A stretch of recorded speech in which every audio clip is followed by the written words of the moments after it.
En este tema se tratará pues todas las intervenciones en cirugía de estómago, pero se excluirá todo lo relacionado a intervenciones en cirugía bariátrica, ya que se considera un tema amplio y aparte, y también se excluirá lo relacionado al manejo del muñón duodenal difícil, dado que, bueno, tiene sus particularidades y se tratará probablemente en otro tema. Un segundo, voy a colocar aquí un puntero.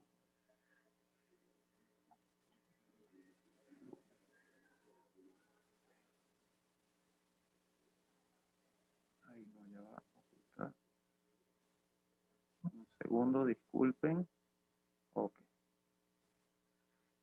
Hablando un poco sobre los hitos históricos, bueno, son múltiples la evolución de la cirugía gástrica, sin embargo, pues quería acotar en esta diapositiva que ya para 1880, eh, Christian Albert Theodor Billroth, médico alemán, pues describió la primera cirugía gastroduodenal distal. Lo hizo en un paciente por un CA distal de estómago. El paciente pues menciona que fallece 4 meses después y 5 años después el mismo médico cirujano ya realiza gastroyeyunoanastomosis en pacientes igual con CA gástrico distal, obteniendo pues los resultados y manteniéndose la técnica hasta días de hoy.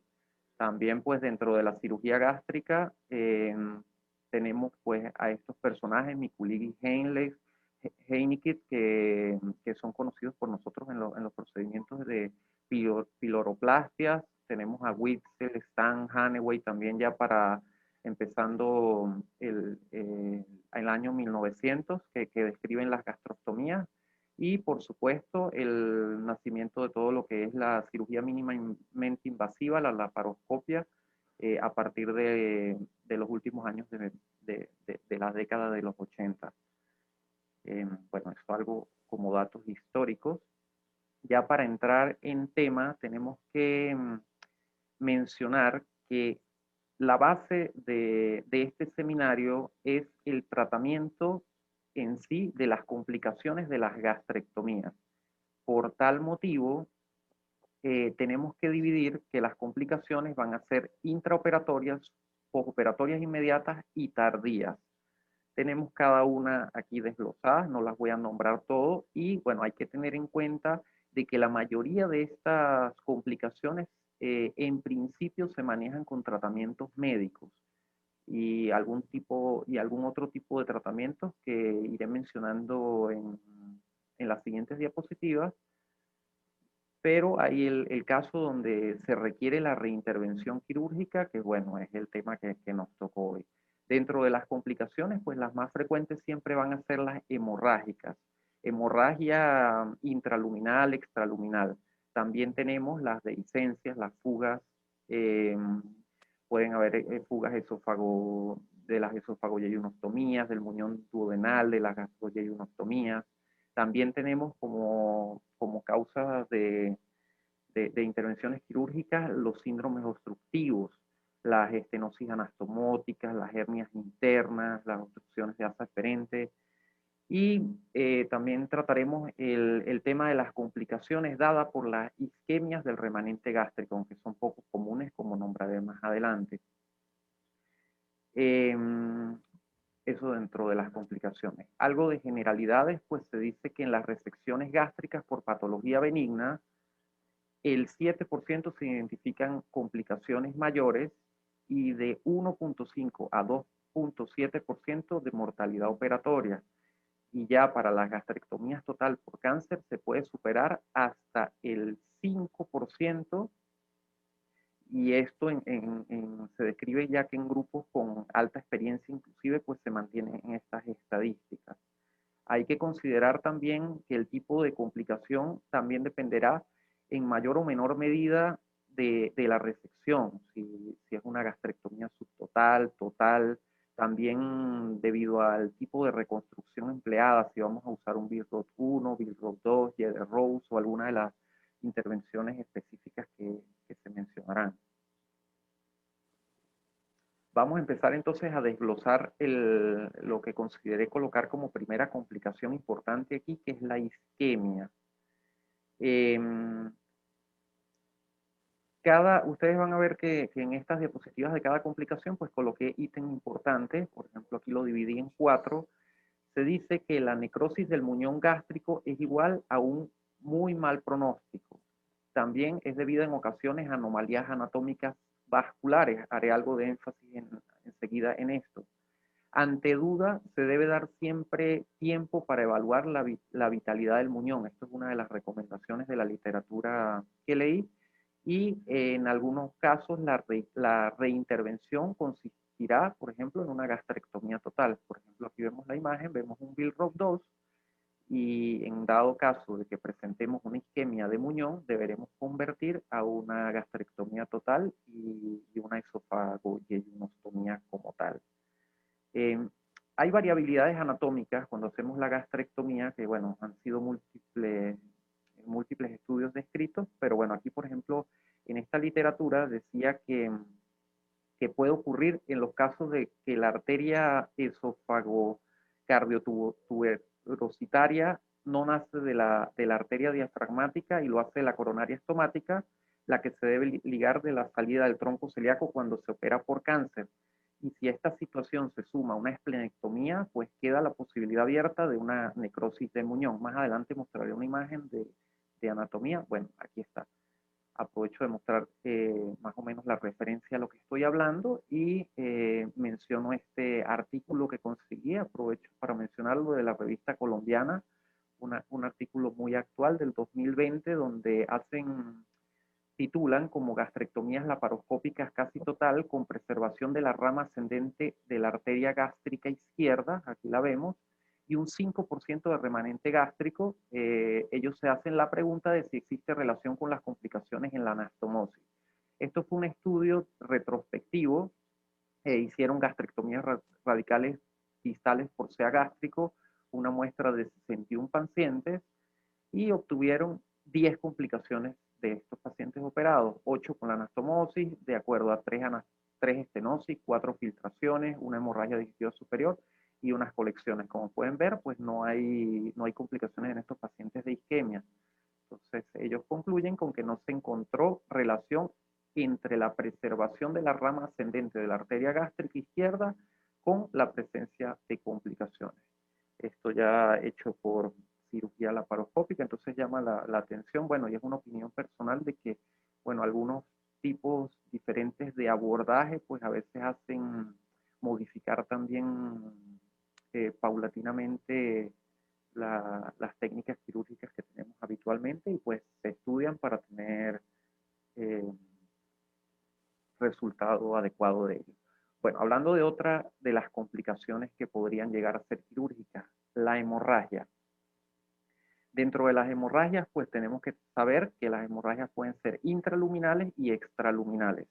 Las intraluminales siendo las más frecuentes en las gastrectomías subtotales y las extraluminales más frecuentes cuando hacemos por ejemplo, una gastrectomía radical, dado a que esto tiene un extenso decolamiento de zonas aledañas y pues tenemos el riesgo a mayor sangrado, ¿no? Dice que se presentan en el 1% de los casos. ¿Cuáles son las indicaciones quirúrgicas, que es nuestro tema?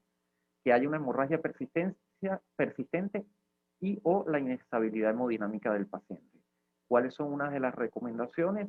Desmontar la cara anterior de la anastomosis y realizar puntos hemostáticos, y en caso de duda de la vitalidad de la anastomosis, pues hacer también una yejunostomía de alimentación. Al transcurrir la presentación mostraré algunos algoritmos que me parecieron muy interesantes y útiles para nosotros los residentes y bueno, el manejo de cirugía general como tal. Estos algoritmos los extraje de la Sociedad Española de Cirujanos y me da pues algunos casos de complicaciones que debemos hacer ante un paciente que está en un postoperatorio de gastrectomía y presenta pues este desenlace. Por ejemplo, en la hemorragia aguda, vemos al paciente con palidez, taquicárdico, hipotenso, hematemesis, meluria, etc. Hacemos la analítica laboratorial, pruebas cruzadas, hacemos todo lo pertinente, canalizamos las dos vías, sondaje vesical, sueroterapia. Entonces, aquí tenemos un par de situaciones. Y si tenemos una hemorragia intraluminal, nos recomiendan en primera instancia el manejo por cirugía endoscópica, esclerosis, en apoyo con gastroenterología o pues cirujanos que tengan la especialidad en endoscopia. Si hay una hemostasia eficaz, pues controlamos. Si no hay una hemostasia o no hay estabilización, pues procederemos a realizar una cirugía urgente con las técnicas pues, que ya mencioné en la diapositiva anterior. Ahora bien, si el cuadro de sangrado es extraluminal, si estabilizamos, pues muy bien. Si hay inestabilidad hemodinámica, deberemos ingresar esto urgente, laparotomizar al paciente para hacer una hemostasia y lavado de cavidad. Otra de las complicaciones, tal vez una de las más temidas, las fugas, las dehiscencias. En estos casos, pues a veces se puede también pensar en el tema de las fístulas, ver que una fístula, por ejemplo, no esté dirigida o que tenga una obstrucción distal que esté condicionando la fístula y por ende la colección intraabdominal pudiéramos llegar a tener una peritonitis generalizada con un deterioro del estado general y sepsis. Tener una fístula de alto gasto, un alto débito mayor a 500 ml días. Esto pues también nos puede hacer ya pensar en que el tratamiento debe ser quirúrgico. Se describe en la literatura donde revisé, se describe el tipo de dehiscencia o fuga de acuerdo a cada tipo de cirugía practicada. Por ejemplo, si hacemos una anastomosis gastroduodenal, Billroth 1, ¿cuál es la conducta para nosotros tratar esta fuga, convertir esta fístula lateral en una terminal? Se puede hacer la regastrectomía convirtiendo anastomosis en Y de Rose, como vemos aquí. Y pues drenando en algunos casos el muñón duodenal con múltiples técnicas, bueno, inclusive aquí entraría lo del manejo del muñón duodenal difícil, pues que no es el caso de este tema. Ahora bien, si tenemos una anastomosis gastroyeyunal en omega, Billroth 2, es rara, sin embargo, hay que pensar en que podría haber un cuadro isquémico de alguno de los segmentos de esta anastomosis y tendríamos que convertir necesariamente a una gastrectomía total y una esofagoyeyunoanastomosis que podría ser terminolateral, parecida, bueno, al paciente que tenemos en piso, el operado de la gastrectomía radical, pues más o menos similar la imagen. Ahora, ¿qué pasa si tenemos fugas de las anastomosis esofagoyeyunales? Aquí tenemos, por ejemplo, en la primera imagen, esta es una típica esofagoyeyunostomía en Y de Rose. Esta, sin embargo, es una transposición yeyunal de Henle y esta es una gastroyeyunostomía en omega. La fuga o la dehiscencia de alguna de estas anastomosis es fatal. Aquí todas las opciones son malas. Aquí todas las opciones son malas, como lo dice esta diapositiva. ¿Qué podemos hacer? ¿Qué opciones tenemos? Generalmente realizar un esofagostomo cervical con alguna técnica de la preferencia y esta a veces requiere desmontar la anastomosis y dejar la cirugía definitiva para un segundo tiempo. Pero repito y hago hincapié, bueno, de que las fugas de este tipo de anastomosis no son buenas. Tenemos nuevamente un algoritmo de lo que debemos más o menos manejar, qué hacer en un paciente postgastrectomizado con alguna de las derivaciones mencionadas en un abdomen agudo. Que el paciente tenga el dolor, peritonismo, vómitos, sepsis, que nos apoye la analítica, la radiografía, las imágenes.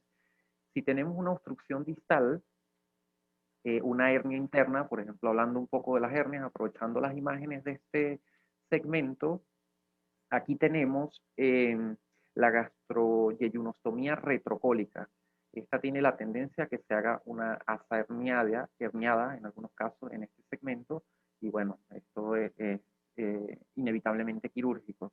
Y aquí tenemos, bueno, la misma imagen, pero ya no es retrocólica, sino antecólica. ¿Qué nos dice? Tenemos al paciente con abdomen agudo, tenemos una de estas obstrucciones, llevamos a cirugía urgente. Si tenemos otra de las complicaciones mencionadas, como la pancreatitis, pues ya el tratamiento es médico, varía un poco. Si tenemos isquemia del remanente gástrico, nos vamos a cirugía directamente. Si tenemos fugas de dehiscencias, más adelante mencionaré un artículo especialmente donde, bueno, el manejo de dehiscencias y fugas, ya la recomendación actual más que todo es tratamiento médico y drenajes percutáneos, conducción del gasto de esta dehiscencia. Más que todo evitamos el, el, el acto quirúrgico, bueno, hasta que se pueda. Bueno, aquí precisamente está el artículo del que estaba hablando. Esto no es un artículo, esto es una tesis de grado con mención publicación que me pareció muy interesante. La encontré completica, es de una universidad de Costa Rica, y bueno, aunque es muy extenso todo lo que menciona, pues saqué algunos ítems que me parecen muy apropiados para este seminario. Este es del 2021. Se hizo un estudio transversal con una muestra bastante significativa, 609 pacientes, a los cuales se les realizó gastrectomías totales, subtotales, verticales y antrectomías. Del total de fugas, en estos pacientes se dice que el 30% de pacientes tuvieron manejo con stent y manejo conservador, reduciendo mortalidad entre el 4 al 9%. Y de estos pacientes que recibieron manejo quirúrgico, la fuga fue de 24 a 27. Entonces vean la variación de 4, 24, 9, 27. También hay algo importante aquí que me llamó la atención, que en este estudio pues veían que el reporte de las construcciones de anastomosis mecánicas daban un éxito de 67.3 contra las anastomosis manuales de 32.7. Entonces cada vez se ve en más estudios pues de que se recomienda las anastomosis mecánicas versus las manuales, ¿no? A nivel estadístico. Algo que concluye esta revisión nos dice, y bueno, lo que voy a hacer hincapié es que actualmente el estándar de oro para el manejo de las fugas es el manejo no quirúrgico, siempre y cuando las condiciones del paciente lo permitan. El manejo mediante endoscopia, la intervención percutánea u otra conducción de la fuga, por ejemplo, en la colocación de VACs, a lo que estamos acostumbrados. Y no olvidar, por supuesto, el asociar la terapia médica y el soporte avanzado. Algo también que, bueno, este artículo más que todo es con pacientes con adenocarcinoma gástrico. Dice que la mayoría de los pacientes que se fugan son los que están en el estadio 3B. Seguimos desarrollando el seminario, los trastornos mecánicos.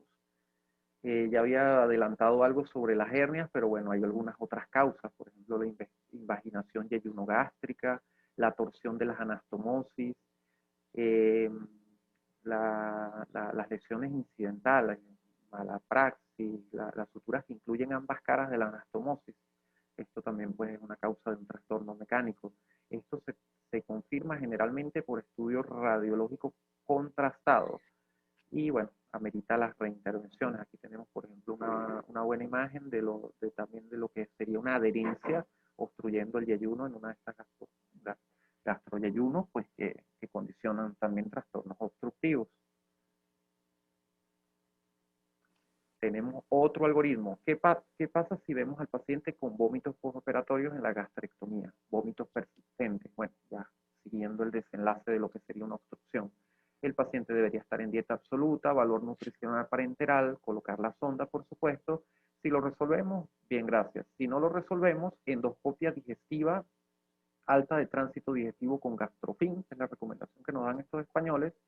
Si tenemos edema con anastomosis, pues el reposo digestivo, corticoides, pues manejo médico. Si hay estenosis de las anastomosis, se pueden proceder a hacer vía endoscópica, dilataciones, prótesis recubiertas.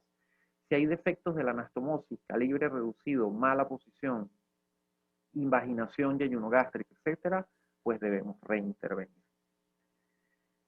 Vamos a hacer mención también lo que es el síndrome de vaciado rápido, el dumping.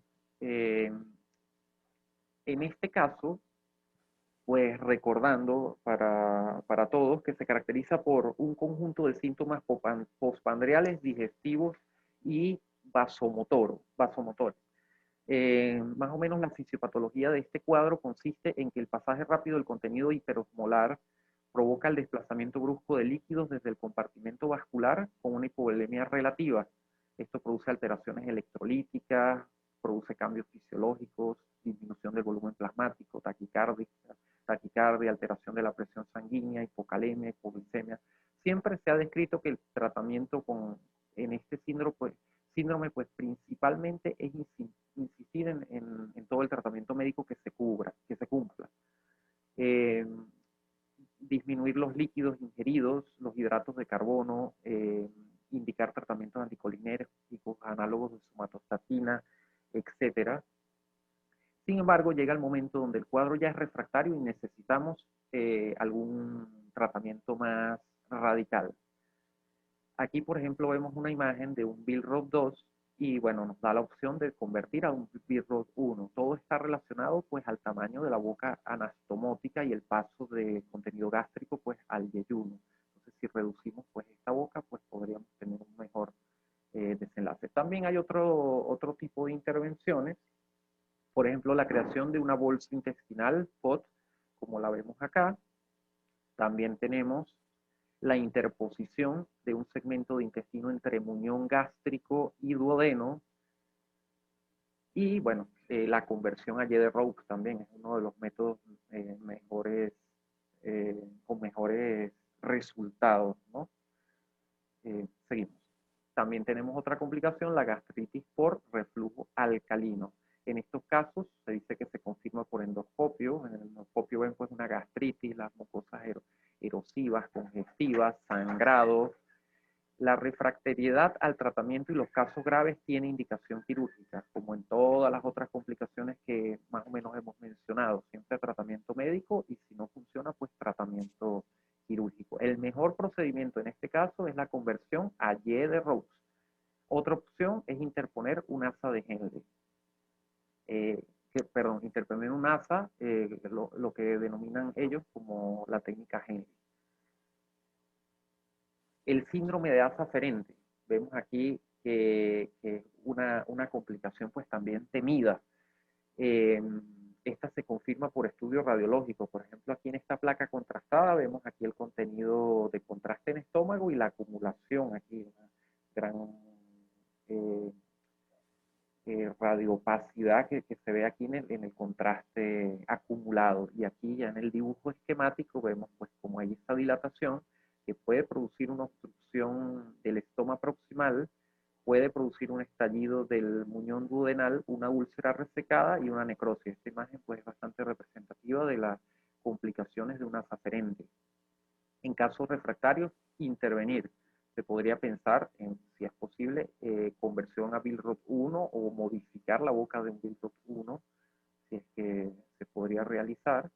Y otras opciones, las enteroanastomosis a lo Brown y Roux con un pie no menos de 40 centímetros, un pie enteroentérico. Tenemos, como ustedes saben, pues múltiples intervenciones, a veces muchas de estas pues son por preferencias del cirujano, pero bueno, más o menos las muestro todas las posibles intervenciones de la gastroenteroanastomosis. Aquí tenemos las modificaciones de lo que sería un Billroth 1, las modificaciones de lo que sería un Billroth 2 y las Jeder-Roux. Entrando a otro bloque del seminario, ya las complicaciones por la úlcera gástrica. La úlcera gástrica pues es algo que el cirujano lo ve día a día y pues que vamos a tener tanto el cuadro principal como a veces tocará, como nos ha tocado aquí en el servicio en múltiples ocasiones, las reintervenciones en múltiples ocasiones, ¿no? Por las complicaciones de las úlceras gástricas. Entonces entonces recordar que estas se dividen en agudas y crónicas, las complicaciones. Dentro de las agudas, el sangramiento y la perforación, y dentro de las crónicas, la penetración y la estenosis o síndrome pilórico. Estas también tienen una clasificación de acuerdo a su tamaño, cosa muy importante para decidir el tipo de cirugía a realizar. Pequeñas, menos de 1 centímetro, medianas de 1 a 3 y gigantes mayores a 3. También tenemos la clasificación de Johnson para la localización y la etiopatogenia del tipo de úlcera. Por ejemplo, en el tipo 1, la más frecuente, la que se localiza ahí en curvatura menor antes del antro. Tenemos la tipo 2, la que es mixta, tanto en estómago como en duodeno. Tenemos la tipo 3, que ya está más aledaña a lo que es el píloro. Y la tipo, no, y pues la tipo 4, que está más aledaña a lo que sería el cardias. Y tenemos un tipo 5, que se puede presentar en cualquier nivel, pero esta está asociada al uso de antiinflamatorios no esteroideos, ¿no? Dentro de los tipos de reparaciones de estos ulcus, de las ulcorrafias, pues tenemos este gráfico que todos habremos visto en algún momento, donde hay recomendaciones para la reparación, ¿no? La principal, pues hacer una sutura interrumpida con un cierre primario. También se puede hacer una aumentoplastia con sutura interrumpida. Se puede incluir lo que es el aumento en el defecto, que es una que se ha utilizado en algunas ocasiones, que la denominamos el epónimo de Celan-Jones. Y esta porque tiene un pedículo, y sin pedículo, si no es libre de pedículo, ya es la técnica conocida y descrita desde hace muchos años de Graham, ¿no? Tenemos también otro tipo de técnicas más específicas y, bueno, se podría decir más, un poco más extensas, con las resecciones. Bueno, desde una ablación de úlcera hasta una antrectomía, el procedimiento de Pauchet, el procedimiento de Kelly-Mandlener, también las gastrectomías subtotales más esófago y anastomosis en Jere-Roux, el procedimiento de Cessendes.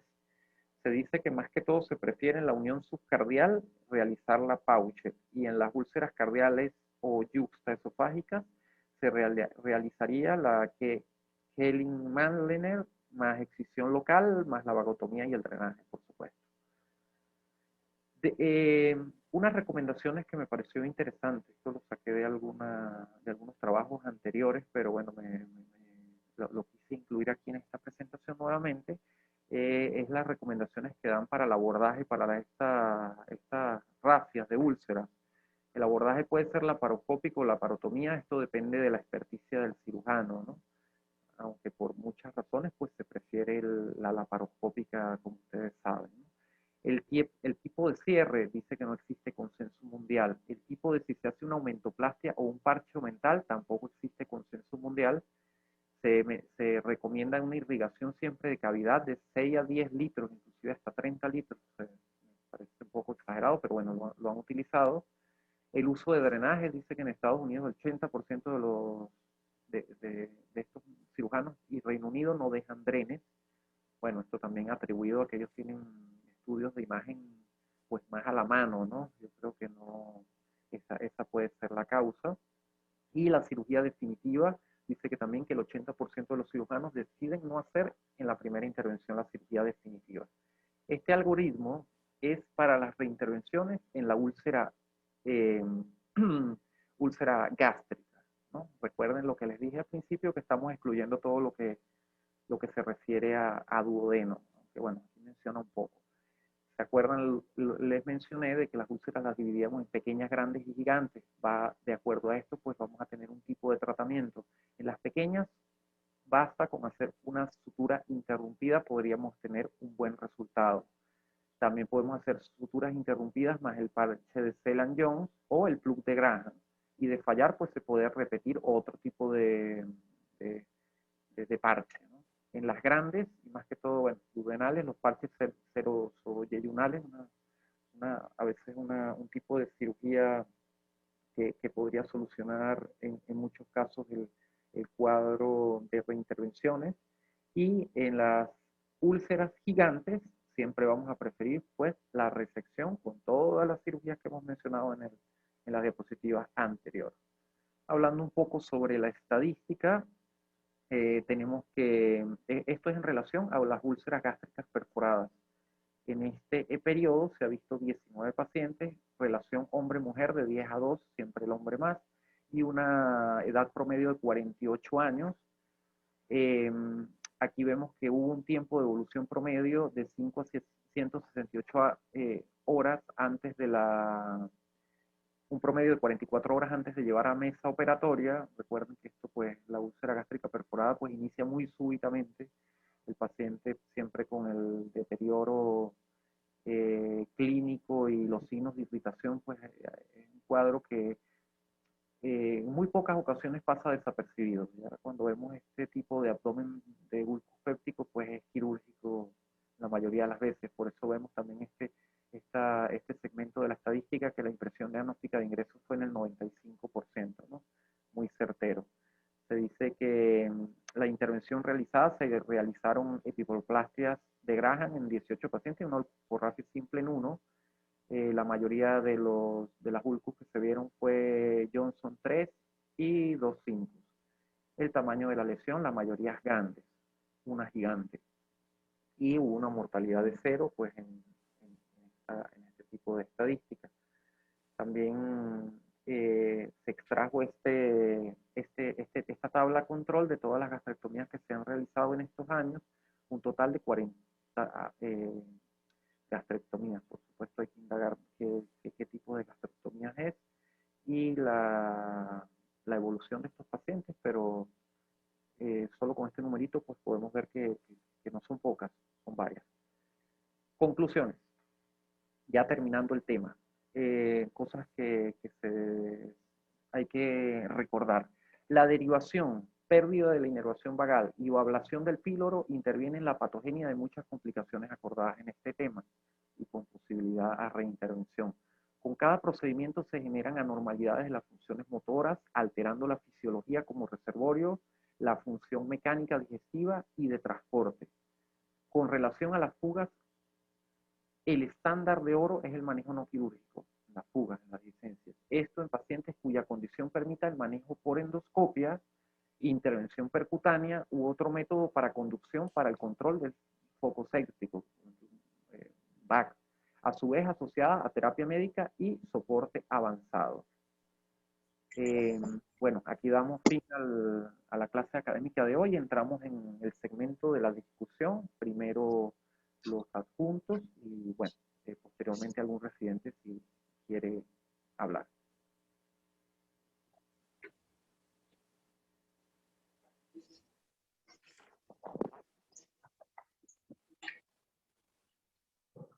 Buenos días, ¿se oye?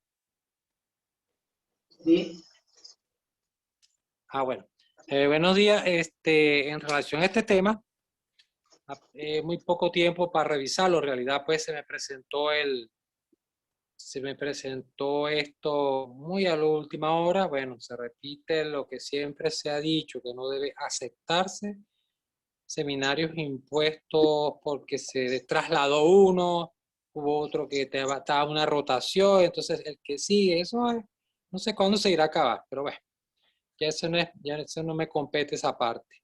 Lo que puedo comentar de acá es que la isquemia del muñón gástrico, la verdad, es muy rara. Siempre se ha temido que ocurra sobre todo, como dijo el doctor Uno Core, cuando hay esplenectomía. La gastrectomía subtotal distal radical, que incluye la esplenectomía, uno siempre tiene el temor de dejar sin irrigación, pero se ha visto que las diafragmáticas inferiores suplen ese muñón gástrico. En realidad es bastante raro la isquemia. No es que no pueda ocurrir, pero bueno, yo nunca la he visto en realidad. En cuanto a la hemorragia, que él habló de la hemorragia de la línea anastomótica, que se hace una apertura de la anastomosis, se colocan puntos, claro, lo ideal es la esclerosis, ¿no? El tratamiento endoscópico, que es lo ideal, es lo ideal. Cuando son hemorragias extraluminales, bueno, cuento son dos casos que he visto. luego de una gastrectomía subtotal distal radical, se vio un desgarro, ocurrió un desgarro esplénico, pero el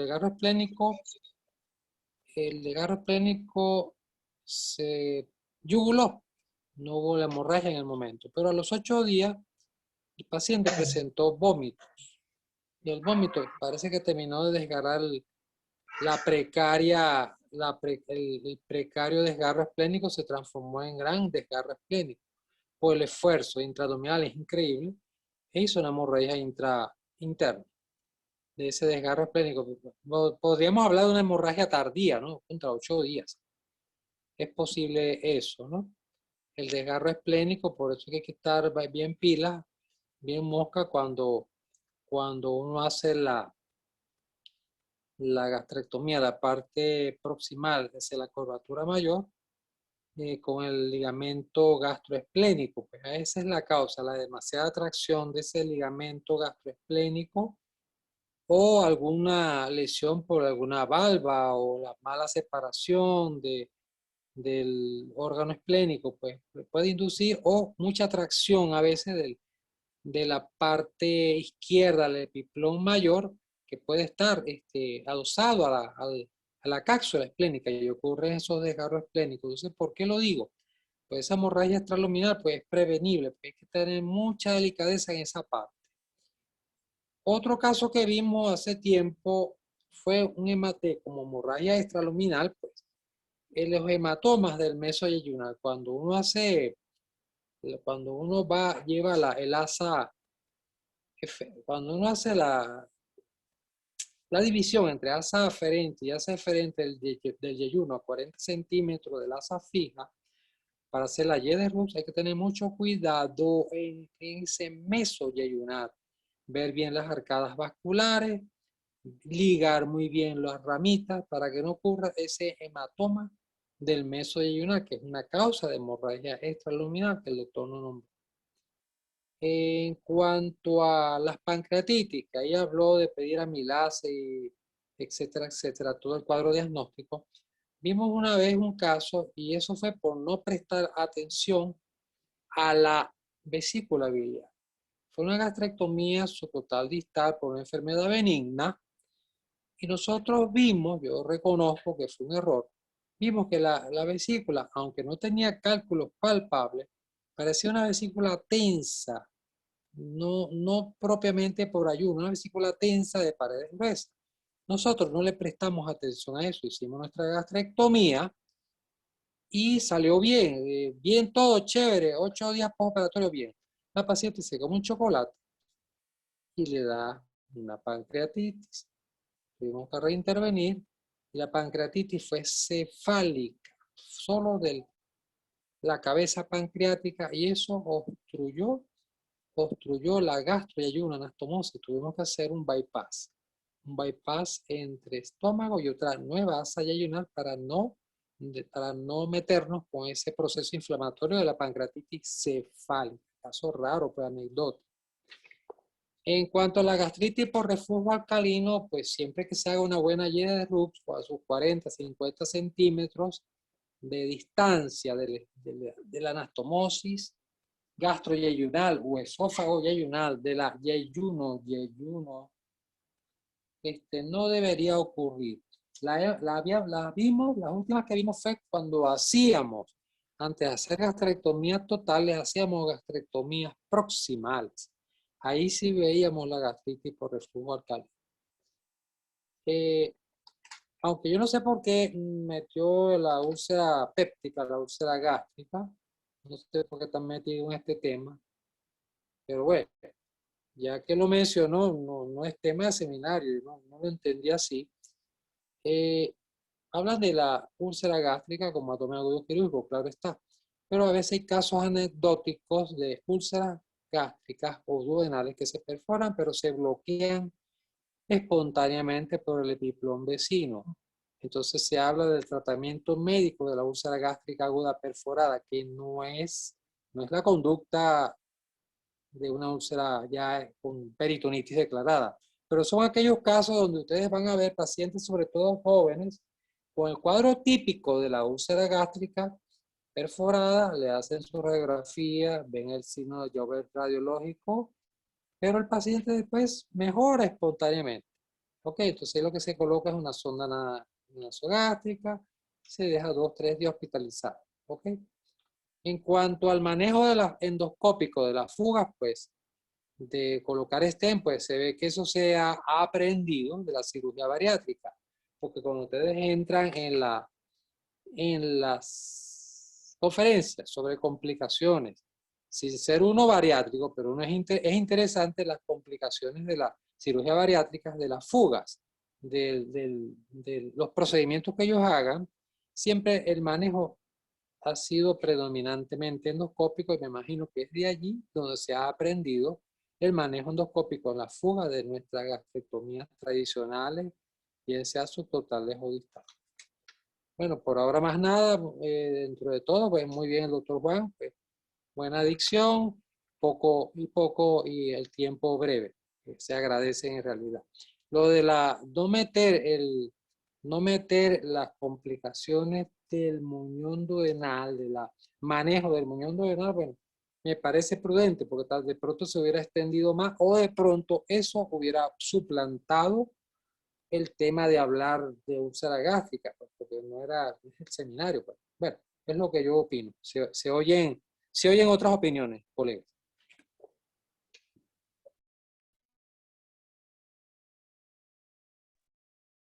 Buenos días. Bueno, el doctor Concho es uno de los que tiene más experiencia en gastrectomías en nuestro servicio, de todo tipo, gastrectomías proximales, gastrectomías distales, gastrectomías totales, con anastomosis intratorácica, todas las variantes que se nos pueda ocurrir. Yo creo que pues, su opinión es muy valedera, muy valiosa por esta razón. Tuve la fortuna de trabajar muchas veces con él y por eso se aprende bastante. Cuando se habla de un procedimiento quirúrgico, mi opinión personal es que se sepa también por qué ocurren. Para lo más importante en la cirugía, la prevención. Fíjense que la mayoría de las complicaciones que mencionó Bono Quorum son corregidas con una Yeder-Rux. Esto me conduce a mí que evidentemente la mejor reconstrucción es en Yeder-Rux. Y la Yeder-Rux también tiene sus variantes, ¿no? Que si la verticalización del asa, que si la boca anastomótica de tanto, etcétera, etcétera. Yo creo que estos datos son muy importantes de decir y muy importante de tenerlas precisas, porque haciendo una gastrectomía puede haber hasta una desinserción de la papila, que ha sucedido en nuestro servicio. Y todas estas cosas ocurren porque no se tiene la prevención. Muy pocas veces una complicación de una gastrectomía es inherente al paciente. No es lo mismo las complicaciones post-gastrectomía por patologías benignas que por un carcinoma. Eso también es importante. Sé que el muñón duodenal prácticamente sería un tema distinto, pero creo que debió haberse por lo menos mencionado algo sobre el muñón duodenal. Que se haga un poco más extenso, ok, pero esto no puede llevar más de 5 minutos más de seminario. Porque las complicaciones más temidas, ¿cuáles son? La fuga del muñón duodenal. Esa es una de las más temidas cuando se hace una gastrectomía. Y cuando son las gastrectomías totales, una dehiscencia de la esófago-yeyuno. Esas son las más temidas, porque las demás, en la mayoría de los casos, se manejan médicamente, no quirúrgicamente. Entonces, si yo sé por qué hay fugas del muñón duodenal, yo tengo que saber, yo las prevengo. Pero si yo no las sé, pues lo que tengo que aprender es cómo tratarla. Si yo sé por qué hay procesos de isquemia, si yo sé por qué hay desgarros del vaso, etcétera, pues yo las prevengo. Entonces, bueno, no sé si el seminario se tenía que tratar en lo ya presentado, pero yo lo que pienso es que también es importante mencionar cómo lo previenes, porque ocurre el reflujo por esto, y si ocurre por esto, lo evito de esta manera. Mi sugerencia personal, y no solamente personal, sino de la mayoría de los autores, es que los mejores resultados post-gastrectomía se obtienen con la Rux, no con un pie de Brown. Y en eso es que tenemos que dirigirnos, o hacia ese es el horizonte para cuando se va a hacer una gastrectomía, hacer las técnicas y los procedimientos que menos complicaciones traen.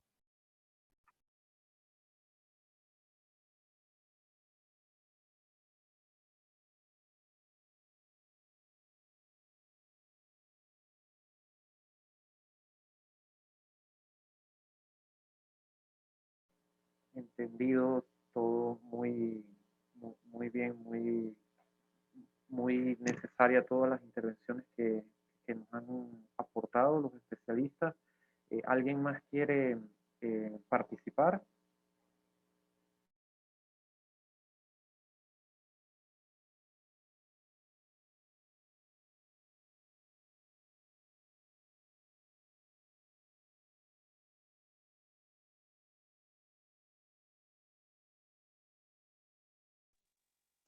Buenos días. Bueno, Core, a pesar de que sí nos mostró todos esos algoritmos para conocer cuáles son las enfermedades y cuáles son las complicaciones y cuál es la solución, creo que estoy de acuerdo con Estrella que debió haber mencionado lo del muñón duodenal, que también es tan importante conocer por qué se complica y cómo se repara. Por lo demás, bueno, me pareció bien didáctico y muy buena pronunciación, muy buen léxico. Que tengan todos un buen día. Doctores, un momento, ¿saben que el doctor... Sí, no, ya. Ok. No, ¿saben que el doctor Jesús preparó un caso clínico que fue indicación para presentar al momento del doctor Marquina? Entonces montaré rápidamente, compartiré esas diapositivas y se pondrá él aquí en mi lugar. Ok, muchas gracias, hasta luego.